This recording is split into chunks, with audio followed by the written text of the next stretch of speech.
இன்னைக்கு நம்ம பேச போறது உலகமே உத்து பார்க்குற ஒரு விஷயம் பத்தி. ஈரான், இஸ்ரேல், அமெரிக்கா மோதல். இதெல்லாம் எப்படி ஆரம்பிச்சது?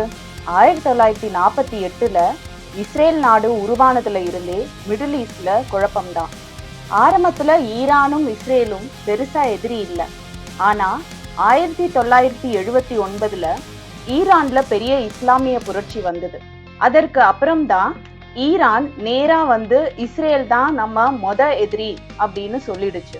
அதுல இருந்து நேரா சண்டை இல்லை, ஆனா முதுகு பின்னாடி ஸ்பை வேலை, ப்ராக்சி வார், கூட்டணி அரசியல் இதெல்லாம் ஓடிக்கிட்டே தான் இருந்தது.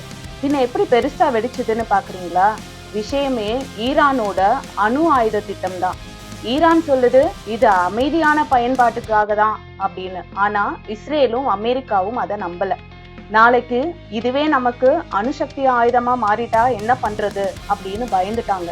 அந்த பயம்தான் ஒரு நாள் அட்டாக்கா மாறிடுச்சு.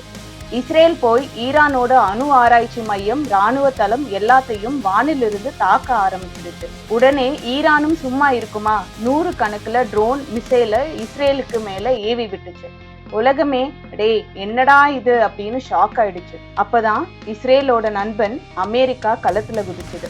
அவ்வளவுதான், சின்ன சண்டை பெரிய இன்டர்நேஷனல் பிரச்சனையா மாறிடுச்சு. இப்ப என்ன நிலைமை இருக்கு? பல நாடுகள் பேசி பேசி பெரிய தாக்குதல் இப்போதைக்கு நின்று இருக்கு. ஆனா பிரச்சனை முடியல. ஈரான் தன்னோட மிசைல் ராணுவத்தை வளர்த்துக்கிட்டே தான் போகுது. இஸ்ரேல் ஃபுல் அலர்ட்ல இருக்கு. அமெரிக்காவும் மிடில் ஈஸ்ட்ல இருந்து படைய குறைக்கல. வெளியே பார்க்க அமைதியா இருக்க மாதிரி தெரியுது, ஆனா உள்ளுக்குள்ள டென்ஷன் உச்சத்துல இருக்கு. எக்ஸ்பர்ட்ஸ் என்ன சொல்றாங்க தெரியுமா? ஒரு சின்ன தீப்பொறி கூட மறுபடியும் பெரிய போரா கொண்டு வந்துரும் அப்படின்னு. அதனாலதான் இன்னைக்கு உலகமே ஒரே கேள்வியை கேட்டுட்டு இருக்கு. மிடில் ஈஸ்ட்ல உண்மையாகவே அமைதி வந்துடுச்சா, இல்ல இது இன்னொரு பெரிய போருக்கு முன்னாடி இருக்க அமைதியான? என்ன நடக்குதுன்னு பார்ப்போம். நீங்க என்ன நினைக்கிறீங்கன்னு கமெண்ட்ல சொல்லுங்க. அடுத்த வீடியோல இன்னொரு சுவாரஸ்யமான அப்டேட்டோட வரேன்.